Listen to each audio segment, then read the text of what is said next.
Fuerteventura de homenaje al doctor Arístides Hernández, uno de los grandes prohombres de la medicina y de la entrega a los seres humanos, ahí a los majoreros, análoga en una época más reciente, pero análoga a la que don José Molina había realizado en Lanzarote en años precedentes. Pero además con la enorme importancia de que el doctor Arístides Hernández de Fuerteventura y el doctor José Molina Orosa aquí se conocieron, se trataron, y el doctor Arístides joven, cuando había un problema, todos conocen perfectamente que la isla hermana de Fuerteventura pues estuvo peor dotada de medios médicos que estaba Lanzarote, aunque las dos estaban ciertamente en muy deficiente condición, como hemos visto siempre que hemos tratado del doctor don José Molina. Pues el doctor Arístides, algunas veces de manera harto complicada, embarcó en 2 ocasiones a embarazadas majoreras para que aquí Lanzarote pudieran ser tratadas por el doctor Molina. No están tan separadas 2 vidas que se entregaron a lo mismo, a cuidar y con gran generosidad a los enfermos de una isla y de otra. Bien, pues en este marco hoy iniciamos la jornada dedicada al doctor José Molina Orosa con esta gestión y procedencia.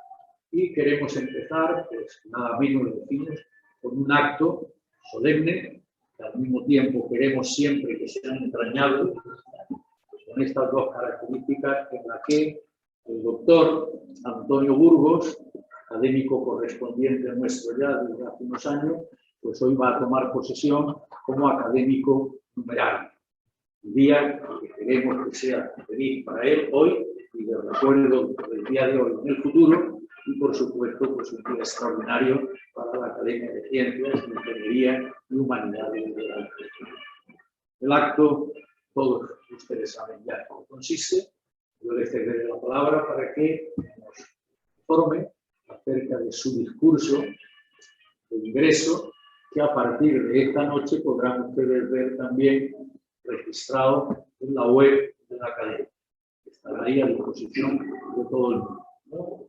Él hará su discurso y finalmente, pues, la liturgia tradicional de las academias, pues le pondremos la medalla y le entregaremos el diploma que lo acredita como académico.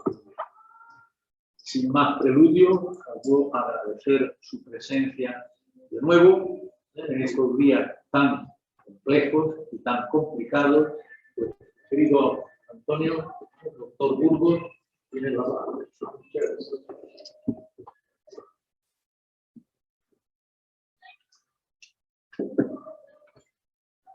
Buenas tardes.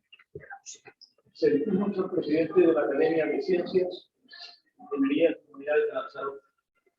Ilustrísimas e ilustrísimos académicos, señoras y señores. Profundamente agradecido a nuestro presidente por su confianza, generosidad y amistad. No puedo omitir mi permanente gratitud al entorno familiar desde mis padres y hermanas hasta mis hijos y a negada y permanente fiel esposa que ha apoyado incondicionalmente mis logros hasta el día de hoy. Interpreto esta hora como un reconocimiento a mi actitud y un crédito a mi futuro compromiso con esta institución, participando activamente en los objetivos de esta prolífica, insigne y prestigiosa academia interdisciplinaria de la que forman parte admirables personas por su calidad humana, profesional e intelectual. Me permitan referirme a un compañero de profesión de esta, por su personalidad, competencia profesional y su ejercicio humanístico de la medicina, que de forma ejemplar practicó en la isla de Fuerteventura. Según me consta, aún sin conocerle personalmente, de hecho anecdóticamente cuando quise hacerlo, fueron 3 meses antes de su fallecimiento, y aunque intenté, me dijeron el estado de salud que tenía tan precario y no lo logré hacer. Pues bien, hago referencia a él fundamentalmente por estas consideraciones que estoy haciendo. Se trata, como se puede imaginar, del doctor Arístides Hernández Morán, que con su testimonio académico es un motivo más de mi satisfacción por pertenecer a esta academia de la que fue un singular miembro. En cuanto a la elección de mi temática, de mi disertación, está relacionada con más de 35 años de compromiso docente como profesor de salud pública y medicina marítima en la Facultad de Medicina y en la Escuela Superior de Náutica de nuestra Universidad de Laguna. Siguiendo una de mis líneas de investigación y desde hace casi 5 años, fundamento mi intervención en la influencia del tráfico marítimo en la situación de las epidemias en Canarias. Hablo de Canarias occidentales a través de sus puertos de litoral y verán después el fundamento y la justificación por qué lo concreto ahí. Según las diferentes épocas de su historia, desde la conquista de las islas hasta el momento actual, y que realmente asolaron y diezmaron a las poblaciones insulares, destruyendo su avance socioeconómico. Para ello consideraré los 3 aspectos que les voy a comenzar a tratar. Por un lado, la inexorable relación en la evolución histórica de la navegación marítima como difusora de epidemias y enfermedades transmisibles desde el siglo XIV, ya en las repúblicas consolidadas del Mediterráneo, hasta la evidente globalización actual en la que comenzó el descubrimiento de América y la era de los grandes descubrimientos de las exploraciones intercostales. Nos aproximaremos a la realidad de cada isla, la importancia de sus puertos por su actividad comercial, económica y social de cada una de estas épocas históricas. En este contexto estableceremos cronológicamente una síntesis de la incidencia de las grandes epidemias de enfermedades infecciosas. Una cuestión fundamental es el desconocimiento de los mecanismos etiopatogénicos de estas enfermedades por los precarios conocimientos médicos de esta época, y que determinaron confusas y ambiguas referencias sobre el carácter diferencial de una y otra epidemia que limitan a la hora hoy día de hacer la investigación, como ustedes se pueden imaginar. Y es que hasta el siglo XIX, con el progreso de la microbiología, no se establecen conocimientos desde la medicina para completar diagnóstico y aspectos clínicos que han motivado nuestra investigación y que pasamos a exponer. Pandemia proviene del griego pan, todos, y demos, pueblos. O sea que estamos hablando de un concepto de amplitud, de un concepto de desborde. Su propagación se efectúa en una amplia zona geográfica, sin distinguir fronteras, territorios, con picos infecciosos relativamente cortos, pero de alta mortalidad. Las pandemias se diferencian de las epidemias por su mayor alcance, cuando las cadenas de transmisión operan a gran distancia y abarcan incluso poblaciones muy alejadas.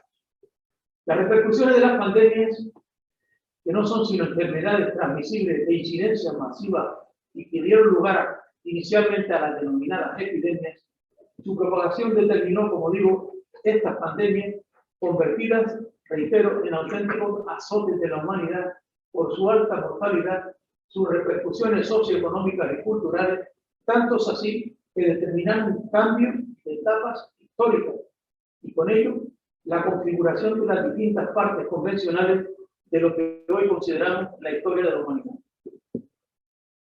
Hablar de antecedentes históricos de la pandemia nos puede llevar hasta la época de Justiniano, pero he querido traer lo más próximo posible, a partir del siglo XIX, las epidemias que a día de hoy más recientemente nos afectan y que algunas de ellas no son familiares. Así, por ejemplo, las 7 versiones del cólera, una epidemia que, como veremos en Canarias, se reiteró de manera ininterrumpida durante un tiempo prolongado y produjo unas tasas de mortalidad, la gripe asiática, más reciente del 56 al 58, la gripe de Hong Kong, más reciente del 68 al 69, la del SIDA, que aparentemente parece que ya no existe y no es así porque hay una alta prevalencia, es decir, nuevos casos cada año, y por eso digo 1980 hasta la actualidad, estamos hablando ya de más de 40 años. Y la más reciente aún, mucho menos letales, que yo he establecido como cita, porque si bien es cierto que la incidencia pasó de los animales al hombre, en la actual pandemia que tenemos, como ustedes bien saben que sabemos muy poco de ella, se especula con esa realidad de sonoros. Como en el caso de la gripe porcina entre el 2009 y el 2010, emparentada con la gripe española y que infectó a más de un 20% de la población mundial, que es una cifra poco divulgada y poco conocida. El SARS, que apareció en China, que se extendió a 24 países y mató a 774 personas entre 2002 y 2004. El MERS, que lo he citado a propósito, es un virus reportado de Arabia Saudí en el 2012 que causó más de 850 decesos. Fundamentalmente hago cita a estas porque estas dos últimas están emparentadas con el COVID-19. La antipatogenia y el control de las enfermedades transmisibles que están relacionadas. Conociendo las causas o sospechando unas causas, se establecen unas medidas, como veremos, para la corrección de las mismas. En la Edad Media se especulaba con diversas teorías causales de estas enfermedades transmisibles. Atribuían el mal a los miasmas, que era un fundamento de causas de enfermedades de la época hipocrática, que se aludía en esos miasmas a lo que era el ambiente, a lo que eran los gases, a lo que era fundamentalmente el aire. Incluso se llegó a atribuir que la peste podía tener un origen astrológico, ya que puede seguir la conjunción de determinados planetas, los eclipses o bien el paso de cometas, o incluso de causas geológicas, como producto de erupciones volcánicas y movimientos sísmicos que liberaban gases y efluvios tóxicos. Esto era, en esencia, las creencias de los mecanismos que producían estas epidemias. Y además, todos estos fenómenos sobrenaturales se atribuían a la cólera divina por pecados de la humanidad.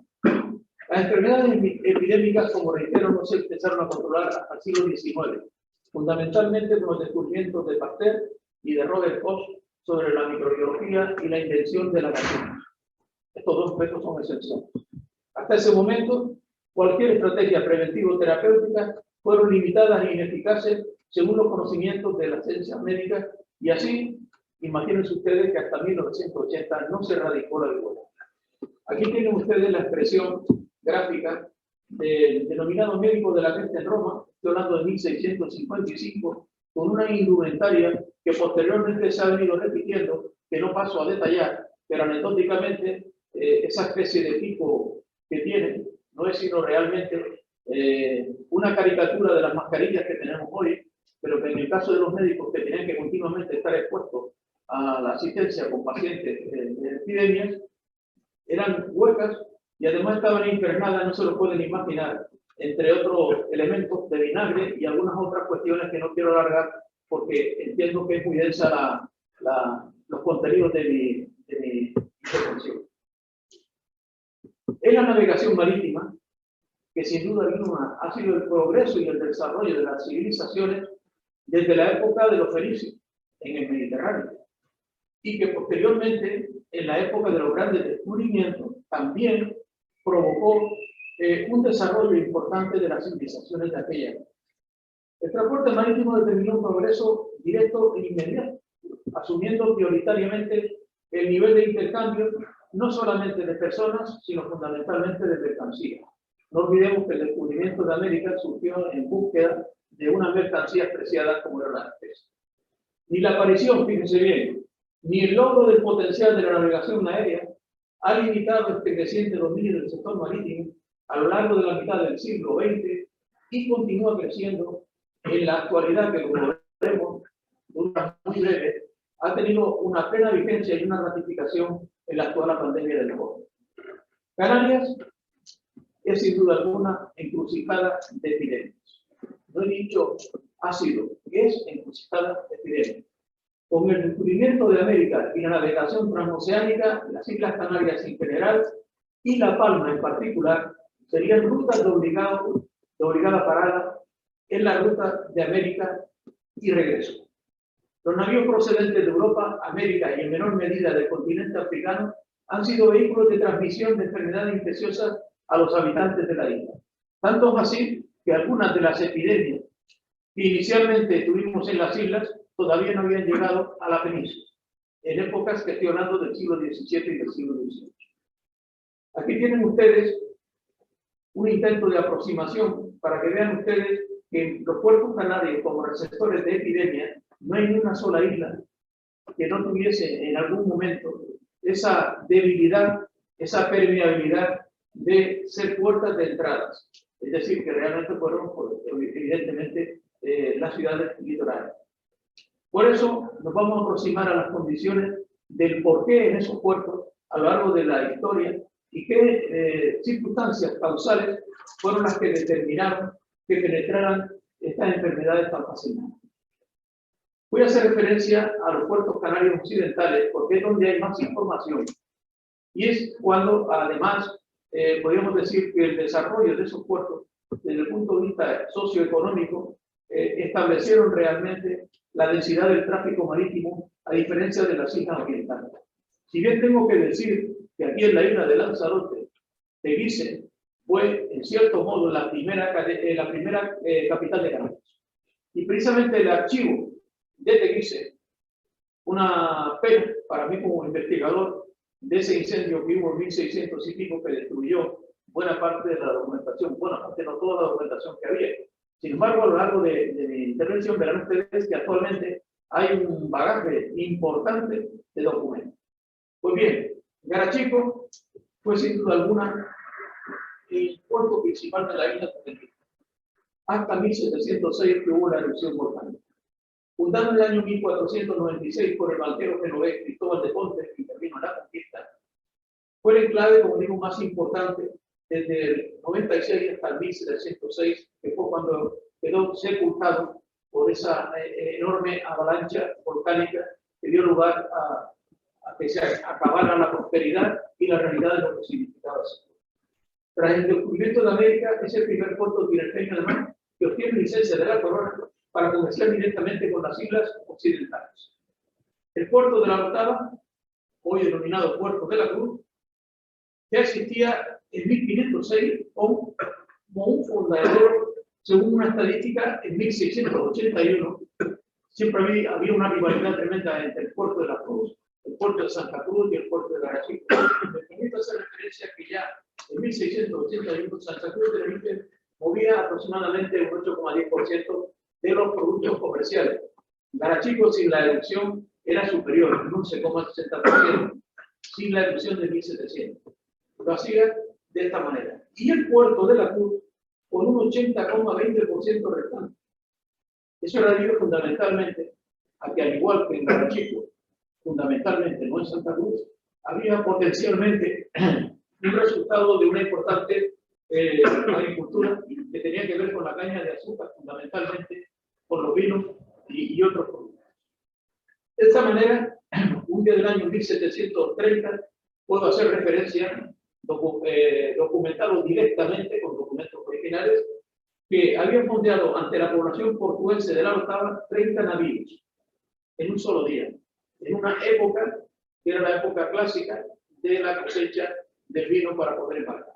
A mediados del siglo XVIII, este puerto era referencia internacional. Por último, decir que Santa Cruz, como puerto de la laguna, aunque la capital se estableció en la laguna, realmente era el fondeadero defensivo más cercano a la laguna y como tal existía como tal. El cabildo, que estaba en la laguna, centralizado, entendía que debía darle la denominación de Puerto Príncipe, pero con lo que le he dicho ya anteriormente, ustedes se darán cuenta de ello. Y por fin hablar del puerto de Santa Cruz de la Palma. Fue fundado como Villa de Morón por Alonso Fernández de Lugo el 3 de mayo de 1493, junto con la ciudad. A comienzos del siglo XVI, Santa Cruz de la Palma se constituye como otros puertos canarios auténtica encrucijada de ruta transatlántica. Tanto así que en 1558 se establece institucionalmente como el primer juzgado de Indias en Canarias, que posteriormente pasó a Las Palmas y pasó a Tenerife. Esta institución atrajo decenas de mercaderes y banqueros de todo el mundo para centralizar sus negocios en la isla. El pequeño puerto de Santa Cruz de la Palma, para que se hagan una idea, a finales del siglo XVI, se consideró el tercero del Imperio Español, después de Sevilla y América. Y ahora voy a pasar a transmitirle, fruto de mi intervención, de qué va la investigación que estoy desarrollando. Comenzó en el 2017. La premisa que yo me planteé fue consultar las más antiguas informaciones de forma directa de enfermedades transmisibles en Canarias desde la época de la pandemia. Y verán ustedes por qué, como médico, me interesaba particularmente establecer este principio de estudio. Continuamos todavía nuestra investigación por la pandemia que nos preocupa en estos momentos y por tanto puedo decir que estamos trabajando en un dominio de temporalización de 540 años. Las fuentes que hemos utilizado y estamos utilizando corresponden a las que están en archivos históricos de las confusiones portuenses canarias, fundamentalmente a las que he hecho referencia. Y otras fuentes de archivos históricos que no están en Canarias, porque como ustedes saben, a lo largo de la historia ha habido trasiegos de documentación que se han centralizado en algunos archivos como el de Simancas, donde incluso desde Vice hay algunos documentos relacionados con la problemática que tenemos.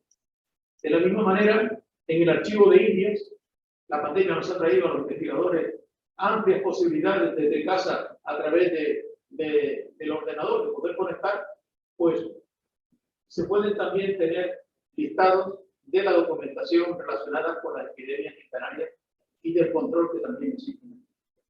Sin duda alguna, las sesiones de los distintos cabildos eran, en realidad, con la temática sanitaria o higiénica en cada isla, que son muy similares, con peculiaridades específicas de cada momento y del desarrollo del cuerpo, realmente las fuentes importantes, las actas conseguibles de cada una de esas islas. Para mí es la principal fuente primaria para el estudio de epidemias en nuestra región, por las dificultades que ella tiene, fundamentalmente por el lenguaje que se utiliza, etc. La investigación la he centralizado para, de alguna manera, sintetizar en ustedes, para que se hagan una idea de cómo es, en tres etapas, tres fases. En las dos iniciales consultamos diferentes fuentes de archivo histórico a los que he hecho referencia, así como además a toda la bibliografía y publicación relacionadas con las epidemias de la islas. Esto pertenece ya prácticamente al siglo XX. Y por último, en la tercera fase, he hecho la búsqueda que hacemos cualquier médico que investiga en las fuentes actuales de publicación de las revistas más importantes desde el punto de vista médico, sino también de otras ciencias afines que pudieran tener relación desde el punto de vista histórico, como es el caso de las epidemias. En esta primera fase recopilamos información documental realizada en Canarias, cuyas ediciones se citan en la bibliografía, que contuvieran datos directos o indirectos de las epidemias y enfermedades que ha padecido el archipiélago. Este material totaliza 198 referencias sobre las que continuamos trabajando. Hablar de historiografía desde el punto de vista convencional de las epidemias en Canarias, yo entiendo que no hay tal historiografía. ¿Por qué? Si bien actualmente, a la vista de los resultados, solamente he encontrado 8 obras específicas sobre esas 198 referenciadas, en las que realmente no existe una historiografía convencional ni académica de estas patologías en Canarias. A pesar de que, por ejemplo, Núñez de la Peña, pues, informa de que en Arachico hubo 2 navíos españoles afectados que transmitieron enfermedades hasta los Realejos y se extinguió. Y así podemos hablar también de Viera, también Millares en el siglo XIX, incluso Dugur insiste en estos datos, incluso actualmente Vos Millares, que es el que más ha escrito sobre la historia de la medicina en Canarias, repite datos de Viera y aporta nueva información sobre personal sanitario según algún acuerdo del Cabildo, pero prácticamente es reiterativo. Cioranescu estudia más exhaustivamente, el historiador, por otras referencias documentales del Cabildo Tinerfeño. Estudios específicos de epidemias en Canarias, solamente he encontrado 4 artículos de los años 84, 92, 2000 y 2002, de 4 libros además publicados en los años 90, 96, 2002 y 2005. Con una sola excepción, son trabajos de síntesis y estudios episódicos en la trayectoria investigadora de estos autores que no son, vamos a decir, asiduamente investigadores de estas enfermedades, sino que tocan ese tema de alguna manera y por eso los trato de que son episódicos. No se ha sistematizado ni continuado ninguna de estas obras tratando aspectos sanitarios del archipiélago. En definitiva, las fuentes documentales y los textos legales y administrativos son los que, ante la baja disponibilidad, nos obligaron a agruparlos tratándolos como tradiciones y tópicos que hacen referencia sobre las epidemias casi sistemáticamente de historiador a historiador. Por ejemplo, el término modorra de los guanches, por poner un ejemplo, la epidemia de Landres, las sucesivas epidemias de viruela y fiebre amarilla. Verán cuando hago la referencia cronológica cómo haré alusión a estos tópicos. Son textos de tipo legal y administrativo, básicamente ordenanzas municipales, acuerdos de las juntas de sanidad, correspondencia entre instituciones, informaciones y órdenes varias de las capitanías a Comandancia General de Canarias. Incluso temáticas recurrentes sobre la higiene y la salubridad pública, cuando se tratan los niveles de estas condiciones tan precarias, estudios de hospitales, la lucha antivariólica, el control sanitario de enfermedades contagiosas, las visitas de salud, son selectivamente referencias aisladas. Toda la información sobre estos aspectos tiene muy variado tratamiento, que va desde la sola mención de la enfermedad o epidemia hasta el desarrollo extensivo y reiterado. Una excepción, lo dicho, son las obras de Viera, de Álvarez Rixo, del Puerto de la Cruz y de Cioranel. En cuanto a referencias demográficas, que tienen una gran importancia, cuando inicialmente he dicho que las pandemias fueron un azote y exterminaron grandes cantidades de la población, tienen una gran importancia. Por eso hemos tratado de estudiar trabajos demográficos históricos y las consecuencias sociales y económicas de estas situaciones. Y tenemos incluido un apartado con referencia a estas que lo tratan de forma directa o indirecta. Si bien es cierto que son incompletos y que son deficientes, sin embargo tienen gran interés los estudios que se iniciaron hace tan solo 2 años y continúan, los realizados por el Departamento de Geografía de la Universidad de Las Palmas de Gran Canaria sobre demografía histórica de las enfermedades en general de las Islas Canarias. La historia escrita por profesionales de la salud con respecto a las epidemias es exigua, porque no hay médicos con vocación de historiadores. Incluimos en este apartado a médicos escritores sobre historia de enfermedades del siglo XX y XXI, como eran Antonio de Viana, Marín de Cubas, Jorge Glass, Navarro Pestrana. El más prolífico, como dije antes, es Bosch Millares, que, como digo e insisto, centra toda su producción bibliográfica en aspectos sanitarios de Gran Canaria. En lo sustancial, como digo, copia a Marín, a Viera, a Millares, y al ser la única obra existente de historiografía de Canarias, y concretamente de Gran Canaria, en Tenerife no existe, se pueden hacer pocas referencias comparativas. Y ya por último, refiriéndome a los artículos más recientes de las fuentes que habitualmente cualquier médico, cuando quiera hacer cualquier estudio, cualquier alumno de doctorado quiera hacer un estudio, va a estas fuentes para intentar rescatar todo lo que puede y lo más reciente. Desde octubre del 2020 realizamos esta búsqueda bibliográfica en esa referencia a la que hago, a la que estoy haciendo cita, y fundamentalmente los descriptores, los términos que utilicé fueron enfermedad, epidemias, historia, asistencia de enfermería y prevención y control, añadiendo Canarias.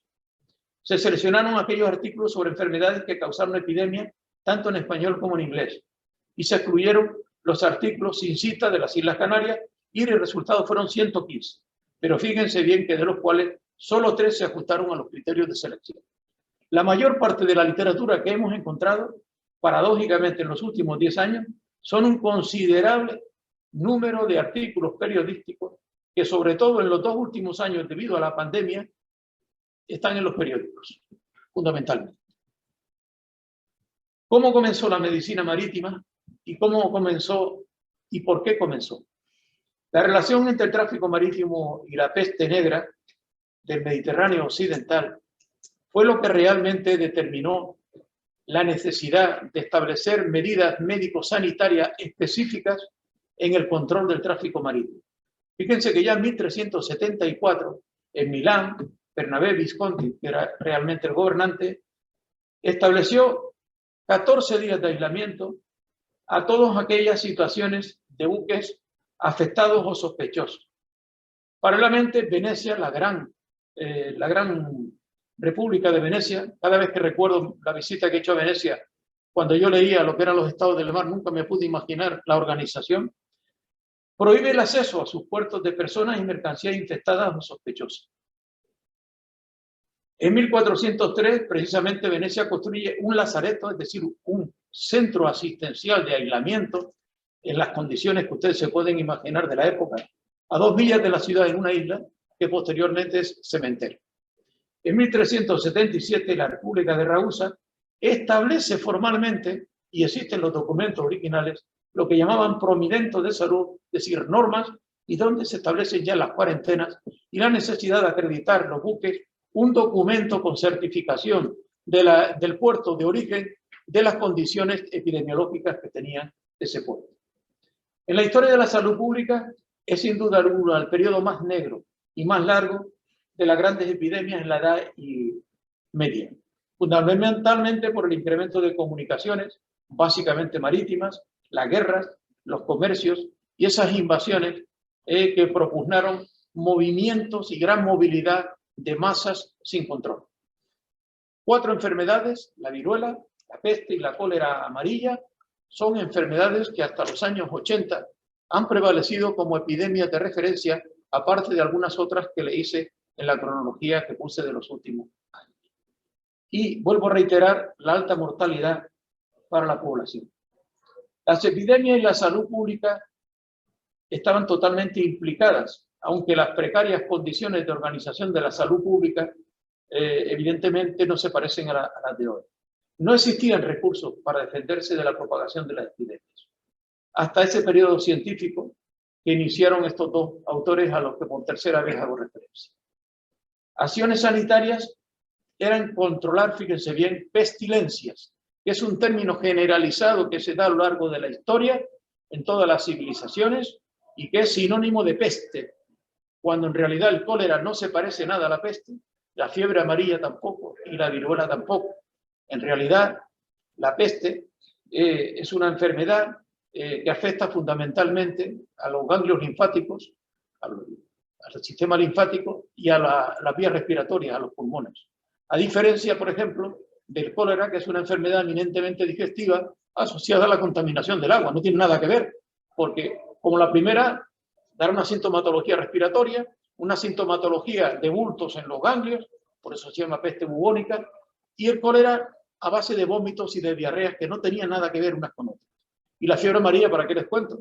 También se llama hepatitis febril hemorrágica, porque realmente se localiza en el hígado, que tiene que ver con la coagulación de la sangre, y al final aparecen unas grandes hematomas de color negruzco, que por eso le llaman la peste negra, y que no tiene como ver nada. Y la viruela, ¿para qué les cuento? Son lesiones significativamente aisladas, con producción, que no tienen nada que ver. Sin embargo, todas las llamaban pestilencias. A la hora de uno estudiar, tienes que hacer un alarde de imaginación para intentar aproximarte en esa realidad. Y en la cronología verán las dificultades que tengo para establecer la clasificación. Y no se olviden que las vacunaciones, ya a finales en el siglo XVIII, ya se empezaron a hacer las vacunaciones de la viruela. Y sin embargo no se radicó hasta en 1980.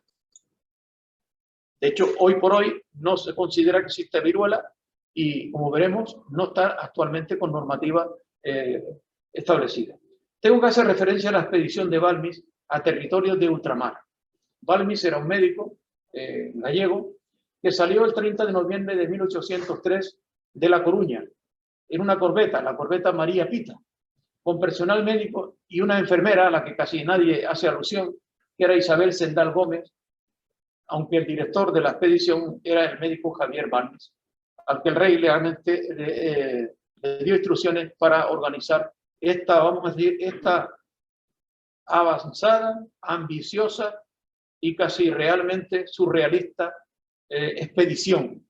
Ir por todo el mundo a transmitir y a intentar prevenir con la vacuna la viruela. Viajaban 22 niños de los hospicios de la recién descubierta vacuna de la viruela. Ellos eran portadores. Se les había hecho la vacuna y esa pústula que ellos tenían contenía realmente, de una manera localizada, la vacuna y además la reacción ya que el propio niño ya había incubado y ya había desarrollado. Desde el 9 de diciembre de 1803 al 6 de enero de 1804, es decir, apenas no llegó ni a un mes, procedentes de todas las islas desplazaron a Tenerife niños, a pesar de que hubo una obstrucción tremenda por muchos padres y por muchos gobernantes. Se vacunaron siendo portadores del pus de la vacuna esos niñitos que fueron a Tenerife en el resto de las islas. Así, había unas 800 personas vacunadas, la fecha en que ya partió la expedición de Balmy hacia toda América. Allí se disgregó una parte a Centroamérica y otra a Filipinas. En cuanto a las epidemias en Canarias, por fin voy a pormenorizar en ellas. Son enfermedades contagiosas durante la época moderna y son periódicas, intermitentes y reiterativas.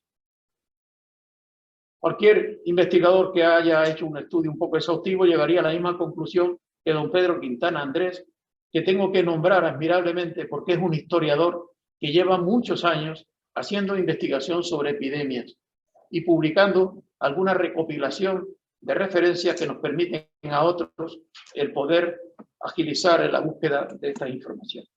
Históricamente, Canarias sufrirá epidemias similares a las europeas.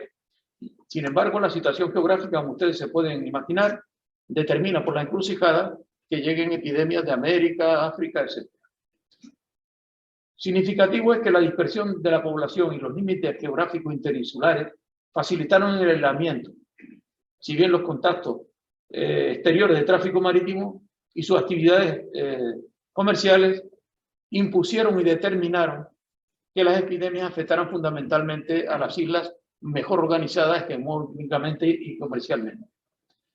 Estas circunstancias negativas se vieron compensadas por la barrera inexorable del mar, como está ocurriendo incluso actualmente, aunque hoy con la navegación aérea y con la facilidad con que nos desplazamos de una isla a otra, incluso para pasar fines de semana, la historia es completamente diferente y mucho más alarmante. Por fin vamos a hablar de la cronología de epidemias en Canarias. A propósito, he puesto esta figura donde se habla la palabra provincia de Santa Cruz de Tenerife y de Las Palmas. Parece que con la morfología del mapa no encaja mucho, pero hago referencia a ella porque ya había una diferenciación entre orientales y occidentales y por eso yo voy a hablar de esta manera. Fíjense ustedes que desde el año 1494 al año 95 ya existió lo que se llamó, fíjense que a la izquierda están los términos que se utilizan en los manuscritos y en los archivos. No dice pestilenciales. Tanto la modorra de los Guanches como la que hubo en La Gomera y Gran Canaria. La peste de Landres afectó desde 1506 hasta 1606 islas orientales de Tenerife, La Palma, Tenerife, Lanzarote y La Gomera, Tenerife, Garachico desde Sevilla. No puedo entrar en detalles, en todos estos hay buques por medio de contaminación, matices que evidentemente no puedo entrar a relatar. Incluso se habla de afecciones epidémicas. El término peste de Landres se utiliza en dos ocasiones, con una diferencia de 10 años. Si bien es cierto que los historiadores han puesto peste de Landres como referencia en la primera, y no tiene nada que ver porque si bien la causa fue el mismo objeto, que eran unas alfombras que se trajeron, en el primer caso se trajeron de Levante, de la costa levantina, y en ellas venían los parásitos productores de la peste, que eran las pulgas, que anidaban generalmente las ratas que tenían la peste. Coincidió que eran las fiestas del Corpus Christi y aquellos tapices que llegaron fue una tentación para exponerlos coincidiendo con la fiesta. De la misma manera, y ahora ya sí son de Landres, de Flandes, se trajeron posteriormente a los 10 años también. Y comenzó con la nueva etapa de un gobernador que vino a Canarias, en La Laguna, y este impuso que se pusieran esos tapices y vamos, en menos de una semana ya tenían una casuística importante de casos de peste. Fíjense que se habla de afecciones epidémicas de esta manera ambigua en esos años. La fiebre amarilla aparece en 1701. Viene desde Cuba, a través de un buque. Y fíjense ustedes que posteriormente se utiliza un término, el tabardillo, que da lugar en Santa Cruz de Tenerife a términos como pintado o tifus exantemático. Posteriormente se habla de vómito negro o fiebre amarilla.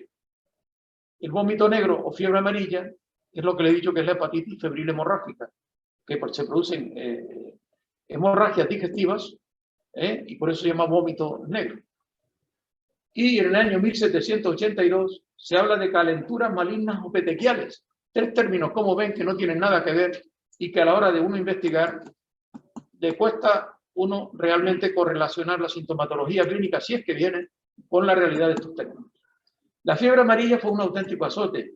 En 1810 hasta el 11, en 1810 hasta el 38, como pasó en Gran Canaria, que estuvo 28 años, en 1845, y así sucesivamente. Vean ustedes que en el primer caso vino desde Cádiz y posteriormente vino de La Habana, y que selectivamente hubo comarcas de Tenerife donde le afectó, como fueron la de la parte norte de La Guancha y de San Juan de la Rambla, por la cercanía al puerto de Garachico, que ya en aquel entonces ya no tenía importancia. En cuanto a la viruela, parece relativamente tardía, en 1825, y fue porque un buque con esclavos portugueses que venía de las islas de Cabo Verde traía la viruela. Y vamos, fue rapidísimo. A pesar de que había casos y cuando llegaron lo sabían, se escapó gente a la zona de Las Palmas, denominada San José, en la ladera de la montaña, muy cercana a la zona de Vegueta, que es donde estaba el antiguo puerto, el antiguo muelle de Las Palmas. Bien, también desde Torón llegaron la viruela en 1827 con una embarcación de militares franceses desterrados, y por último la difteria y sarampión en 1892. El cólera morbo, las tifoideas y viruelas, las fiebres palúdicas, la gripe ya en 1906, la denominada gripe española, que afectó fundamentalmente, como digo, a La Guancha y a San Juan de la Rambla. En definitiva, aquí tienen ustedes el orden cronológico de cuáles fueron las epidemias que más mortalidad pusieron. Fíjense que la peste del Andre llegó a producir 9.000 y 7.000 muertes, y la fiebre amarilla 9.000. Las viruelas quieren sin 500, y ahí tienen los diferentes años. En definitiva y resumiendo, según la morbilidad y la mortalidad, son la viruela y la peste de Flandre y la fiebre amarilla las más nefastas y las de más alta mortalidad, siguiendo la viruela y tabardillo, el cólera morbo y por último las gripes palúdicas. Aquí tienen ustedes un resumen de las pestilencias padecidas en las Islas Canarias solamente entre 1506 y 1606. Está sacado de las fuentes de las actas del Cabildo de Tenerife, y como ustedes ven ahí son enfermedades, algunas de ellas desconocidas, aunque la documentación las incluye como peste. ¿Cómo se organiza la sanidad marítima, la defensa ante estas epidemias en estos siglos XVI, XVIII, XVIII, XIX y por fin XX-XXI? Los fundamentos secuenciales para el control epidemiológico se fundamentan en las noticias que se había de lo que estaba ocurriendo en el Mediterráneo y en otros países en las que teníamos documentación. La primera documentación que vinieron estaban aquí en Teguise, y fueron las que realmente sirvieron de norma para que el Cabildo de Tenerife las hiciera suya y las fuera desarrollando. De esta manera, fundamentalmente por las repercusiones económicas, se establecieron las disposiciones y medidas sanitarias. Medidas para la lucha contra las epidemias que tenían que ver con lo que la gente creía que las podían producir. De esta manera se establecían estrategias localistas, algunos municipales, improvisadas, donde el clericalismo intervenía, y era el estamento, vamos a decir, que soportaba la mayor intervención con ayudas espirituales, rogativas y materiales informativos. Tanto así que el Santo Oficio de Canarias, que dependía directamente de la Suprema del país, realmente en las visitas de sanidad las hacía junto con las de sanidad propiamente, para evitar la presencia fundamentalmente de moriscos, judíos y cualquier incluso publicaciones de libros prohibidos. La carencia de personal médico titulado y farmacéutico fue una limitación fundamental y drástica en las islas. Si bien es cierto que un cirujano flamenco, Diego Guillermo, estuvo en las epidemias de 1600 y pico en el puerto de Garachico, según documentos que hay de lo que le pagaban precisamente la administración municipal de Garachico. Las enfermerías eran centros donde se atendía a los más necesitados con limosnas eclesiásticas y seculares. Y hay que hacer referencia a los cordones sanitarios. Realmente eran cierres de camino con guardas para evitar la entrada y salida de unos lugares a otros. Las cuarentenas en degredos, que es un término portugués, que fundamentalmente después sirvió para establecer los denominados lazaretos, es decir, hospitales donde se centralizaba el tráfico marítimo que venían con patentes de sanidad sucia. Bien, por ejemplo, en Tenerife, el puerto de Caballos, donde está actualmente lo que es donde está actualmente la salida de Santa Cruz, del parque marítimo, ahí había unas cuevas y ahí es donde realmente se aislaba a la gente. Y en la ermita de Santer. Incluso en la costa de los Realejos hay unas cuevas, una playa que le llaman la playa del Burgado, que es la cueva de la Sadilla, y ya en 1602 se utilizó también para eso. Las medidas sanitarias durante del siglo VI al siglo XVII se desarrollaban de la siguiente manera. El responsable de la embarcación solicitaba al alcaide, que estaba situado en lo que se llamaba el castillo principal, que venían procedentes de un puerto determinado y se le entregaba la documentación que no era sino la patente de sanidad. De esta manera se hacían las visitas de salud y las visitas de inquisición a las que antes hice referencia. Que había a veces una pugna tremenda, porque evidentemente no tenía sentido que se hiciera previamente a la de la sanidad, la de la Inquisición, pero se imponía fundamentalmente y hubo sus controversias hasta que finalmente se reguló. Estas visitas de salud comienzan en 1506.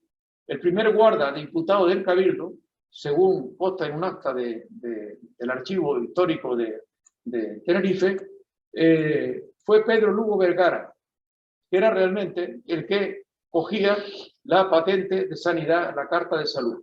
En 1680 se establecieron, en colaboración con el guardia del puerto, inspecciones ya directamente de buque en buque, pasajeros y mercancías.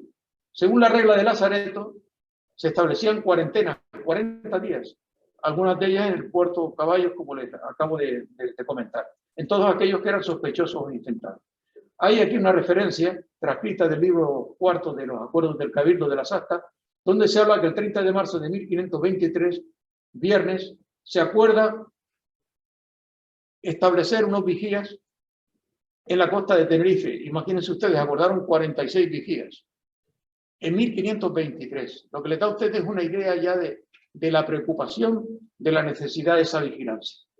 También se hacían limpieza de calles y casas con laurel y vinagre, incineración de ropas afectadas, prohibición de mercancías de países afectados y remedios espirituales como alternativas que ya las nombré anteriormente, misas rogativas e incluso procesiones de tránsito, de llevar las patronas o los patronos más, vamos a decir, más consolidados, como era San Roque en Garachico, como era San Telmo en Santa Cruz, como era la Virgen de la Regla, los pescadores de Santa Cruz tenían una auténtica devoción, hicieron esas ermitas. Y incluso existían los curas de la peste, que hubo 3 en Las Palmas, para la asistencia espiritual, nombrados y pagados por el Cabildo Eclesiástico. Ahí tienen ustedes una foto de 1880 del Lazareto de Santa Cruz de Tenerife. Aquí hay una relación del personal sanitario nombrado por el Cabildo durante las epidemias de este periodo de tiempo, que eran las máximas autoridades, como era el diputado de salud, los guardas de salud, los alcaides, sobreguardas, etcétera, etcétera. Una auténtica organización. Aquí tienen ustedes una casuística de 87 buques que se controlaron. He hecho una relación de esta época porque fue puesto los años más lejanos para que se den cuenta de la organización que había, de la preocupación que había y de la realidad que había del control del tráfico marítimo. De 87 embarcaciones, tienen ustedes a la izquierda la procedencia de esas embarcaciones y ven, por ejemplo, que el 22% eran de Canarias y el 87% eran prácticamente del resto de la península, del norte de Europa, de África, del Mediterráneo, de Portugal y de Madeira. Ahí hay medidas de establecer cuarentenas que no se admiten, de visitas previas, etc. Aquí tienen ustedes una reiteración de lo que puse anteriormente, pero ya en vez de todo el periodo, año por año. En cuanto a la propagación de la peste por el Mediterráneo en los años 80, determinó que la providencia de juntas de Cataluña asumidas por la Junta General y en otros países parecidos a Génova. Esto determinó que se establecieran mecanismos preventivos, y hago la referencia aquí al archivo histórico de Tegueste, porque ahí estaban las normas que se trajeron de esa época. Fue en definitiva el sistema borbónico en 1720 el que ya sentó las bases de lo que es hoy mismo esas medidas preventivas, con la creación de juntas superiores de sanidad y fundamentalmente con una estructura jerarquizada: Junta Suprema de Sanidad, Juntas Provinciales de Sanidad y Juntas Municipales de Sanidad. A la derecha está el desarrollo pormenorizado de cada uno de esos niveles, que se aproxima, podríamos decir, a la realidad de ahora. En definitiva, ante una amenaza exterior, en cada puerto se hacían aislamientos, cortes de comunicaciones, lazaretos y estrictos controles de la carga, del correo, etcétera, etcétera. En cuanto a los requisitos y operatividad, las boletas de sanidad, esta provisión a la que he hecho referencia, y los periodos de cuarentena. Y simplemente sí quiero hacerle referencia a esta foto que saqué de una boleta que está en el archivo histórico de Santa Cruz de Tenerife, que tiene una fecha aproximada de 1662, y vean ustedes qué artística es. Además, don Francisco, que es gaditano, verá que arriba, porque están perfectamente, eran exquisitas el cuidado con que se hacía, están las columnas de la puerta de tierra, porque procedía esa boleta de un bergantín que venía de Cádiz. Y le he puesto a modo de ejemplo. Hay 83 boletas allí, algunas de ellas una auténtica obra artística. Estas patentes de sanidad, como digo, era una necesidad de establecer una regulación del comercio marítimo. Y entonces se desarrolló un cuerpo legislativo, de manera que hoy podemos decir que el derecho marítimo tiene unos ancestros realmente muy consolidados. Y es una necesidad, hoy día más, que no tiene que ver solo con las epidemias, sino con todo lo que es comercial. Una necesidad obligatoria para que esté como asignatura troncal en la formación de los marinos. La implantación de este sistema legislativo generó esta necesidad de disponer de una documentación que acreditara que no había riesgos epidemiológicos y la obligada presentación. Hoy día, al existir diversos y más rápidos medios de comunicación, no tiene apenas, vamos a decir, influencia, porque se hace todo por telecomunicaciones. Si bien es cierto, tengo que decir que en aquella época, y estoy hablando de 1560, que fueron las primeras, ¿cómo podían leerlo si venían en un idioma ajeno al del destino? Pues porque se hacían en latín. Se hacían en latín. De hecho, hay dos alumnos de clásicas que me están ayudando a hacer las traducciones de algunas de las patentes que más interés tengo. Y para ir terminando, la medicina marítimo-portuaria del siglo XIX al siglo XX se fundamenta en disposiciones internacionales, es decir, se va a universalizar. Pero fíjense ustedes que hasta 1946, cuando aparece la OMS, solamente los resultados tuvo que ver con la necesidad ante pandemias muy importantes como la de cólera, que dio lugar a la Conferencia Internacional para Mejorar la Salud Pública de Génova, y posteriores. Incluso en el 1892 la Conferencia de Venecia, que ya perfilaba medidas de vigilancia selectiva sin saber que las enfermedades las producían microbios. En España, desde 1832, el Ministerio de Fomento asume las competencias sanitarias de los puertos y aparece sanidad exterior con sus reglas. En realidad es sanidad fronteriza, por eso está también en los aeropuertos. Y se establece una bandera amarilla cuando en el barco existe algún problema relacionado con pandemias, con epidemias, con enfermedades transmisibles. Bien sea fundamentalmente como sospecha, como realidad o como precaución. En 1934, España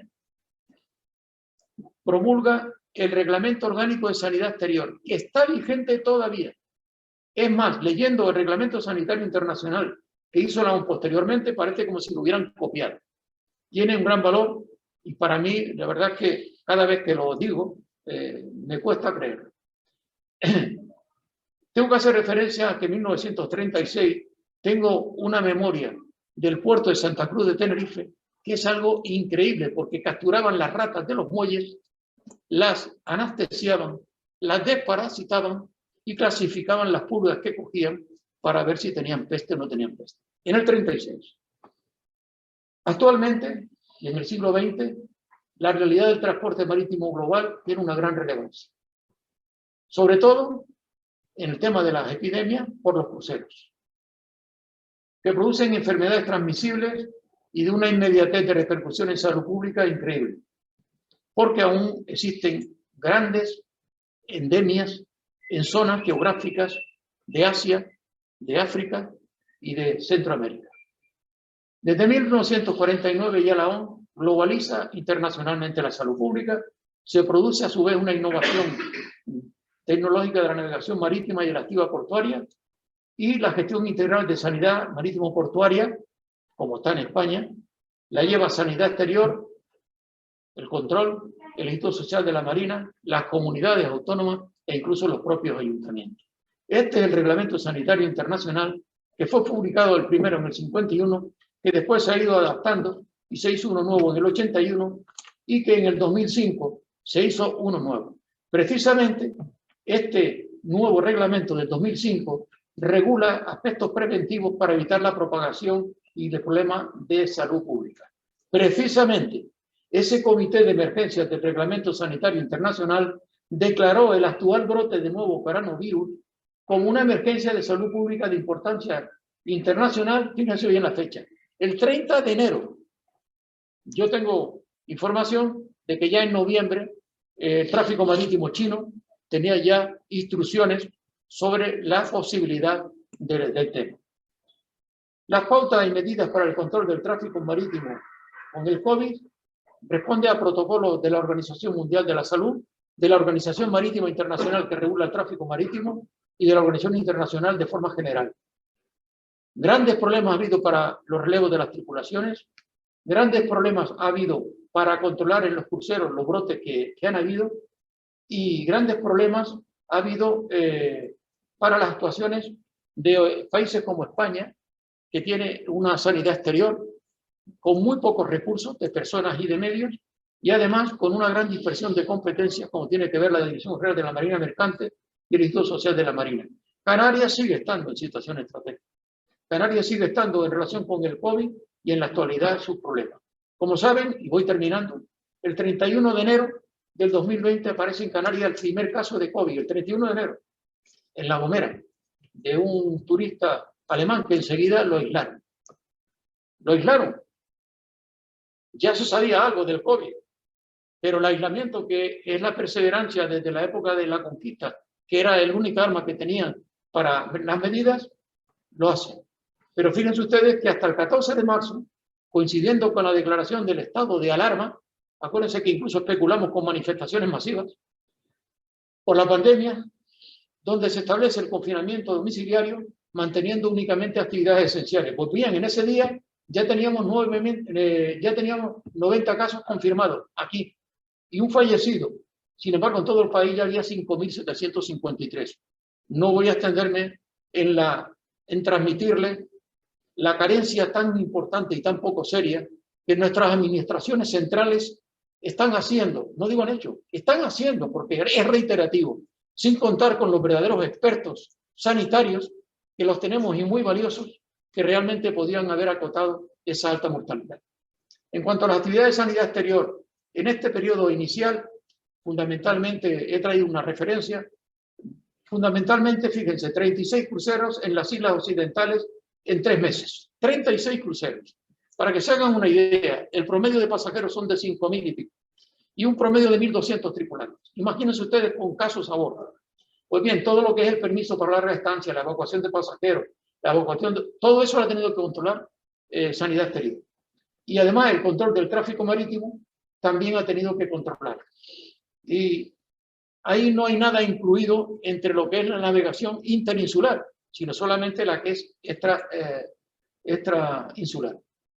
En el puerto de Santa Cruz de Tenerife actualmente se realizan acciones preventivas y acciones asistenciales. Conozco de cerca su labor y por eso me permito ir poniéndola como para final. Bien, por último, y a modo de terminar, creo que no vale la pena hablar de conclusiones, porque ya prácticamente las he reiterado. Sí hablarles un poco lo que yo llamo como un día después, para decir que, según mi punto de vista y lo de los compañeros de medicina preventiva y mi jefe, durante muchos años, una persona a la que realmente aprecio y quiero, porque me dio la oportunidad de integrarme en la universidad y hacer medicina preventiva, don Antonio Sierra López, que trabajó muchos años para la OMS, desde muy joven. La pandemia seguirá siendo compañeros de ruta imprescindibles, paradójicamente, para el desarrollo de las civilizaciones. Porque desde los antiguos imperios hasta la economía global actual, las redes comerciales están interconectadas. Las ciudades repletas de gente han generado sociedades más prósperas y al mismo tiempo más vulnerables. Los efectos del COVID-19 serán muy diferentes a los de la peste negra o la gripe española, ya la que estas impactaron en poblaciones mucho más pobres y con menos conocimientos y recursos disponibles. Parece una paradoja con el comentario que he hecho de nuestro país, esto último. Si bien las pandemias terminan independientemente de la riqueza, de la etnia, de la inteligencia de los individuos, generalmente provocan sus mayores estragos en los más desfavorecidos y en los que vegetativamente están más mermados. No solo en términos de fatalidad, sino también por los daños colaterales, económicos, psíquicos y sociales, que persisten una vez superada la crisis. También habrá consecuencias políticas. Saldrán fortalecidos los gobernantes que mejor hayan manejado la crisis, esperemos, que aprendamos, cuidando la vida de su ciudadanía. En contrapartida, otros analistas ven también una posible afección a la democracia con el autoritarismo surgido de la crisis. Las costumbres también han cambiado. Las actividades virtuales llegarán para quedarse y se ha iniciado un éxodo de grandes ciudades a zonas rurales. Paradójicamente, algunos negacionistas creen que el coronavirus o bien no existe o carece de agresividad. Es nuestro deseo que se cumpla la utopía de Pasteur, que las naciones se unan para salvar a nuestro planeta y apoyen el desarrollo de la ciencia, única luz que puede sacarnos de la crisis. Como escribió Eduardo Galeano, las utopías sirven para caminar. Y yo me permito decirle, caminemos.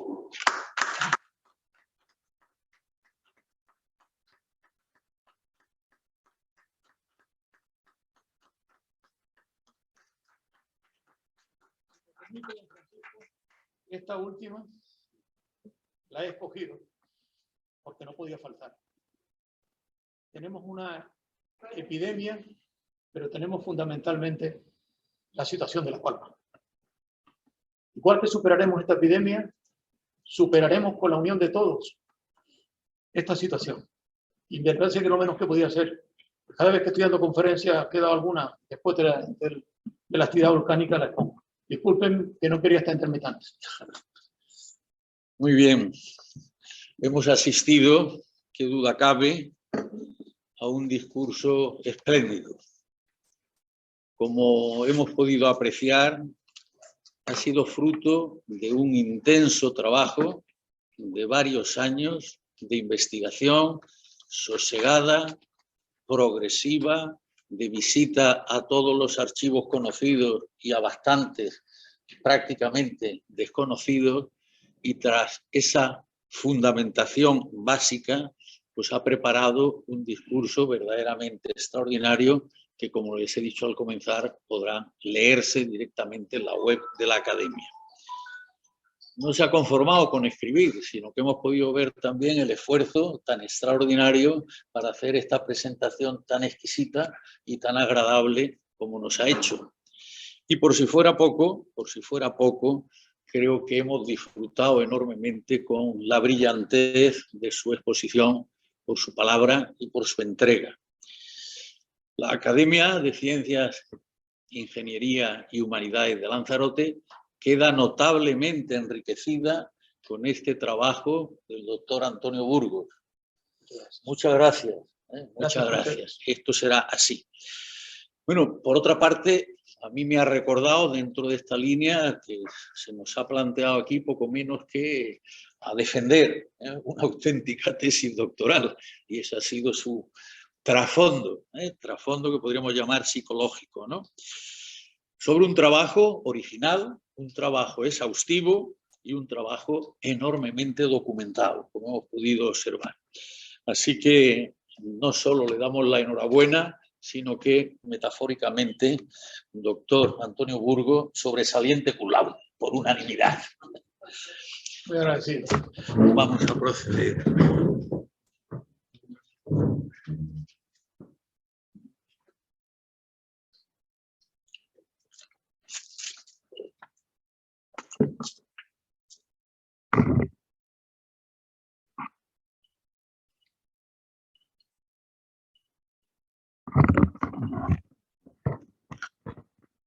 Burgos, ingredere haceré, y aporta tu sabiduría. Largire, exi, y al salir, difúndela. Sí, sí. Y recibe el tradicional abrazo académico.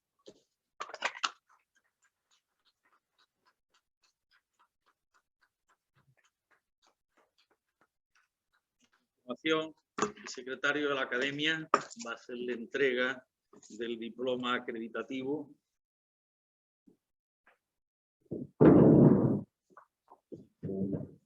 La Academia de Ciencias, Ingeniería y Humanidades de Lanzarote, en reconocimiento de los relevantes méritos científicos y sanitarios que concurren en el doctor don Antonio Burgos Ojeda, lo integra entre sus miembros con la condición de académico numerario. Arrecife de Lanzarote, 14 de diciembre de 2021.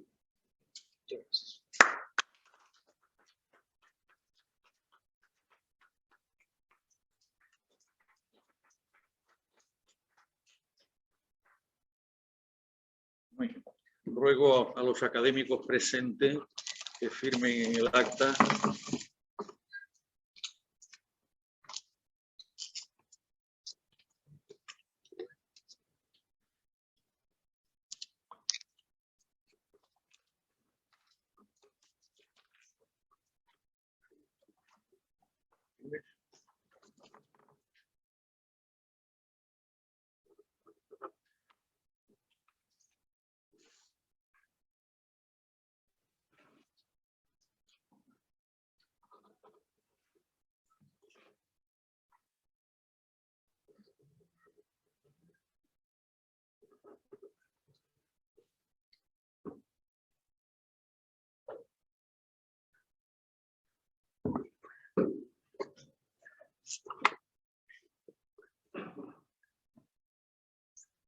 Por favor, venga Alfonso, que vamos con prisas.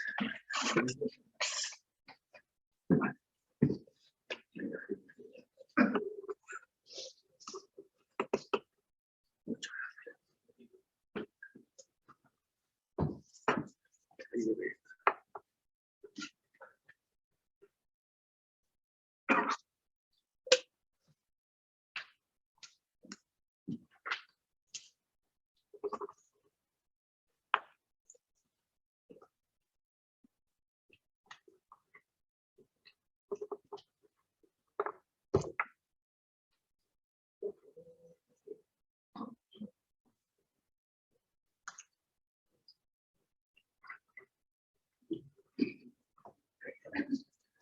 Ni en los mejores tiempos un papel preescrito una semana antes no ha faltado nadie, ni uno más ni uno menos. Muy bien, pues muchísimas gracias. Le damos de nuevo la enhorabuena. Esperamos que la Academia de Ciencias, Ingenierías y Humanidades de Lanzarote siga enriqueciéndose con discursos como este y levantamos la sesión.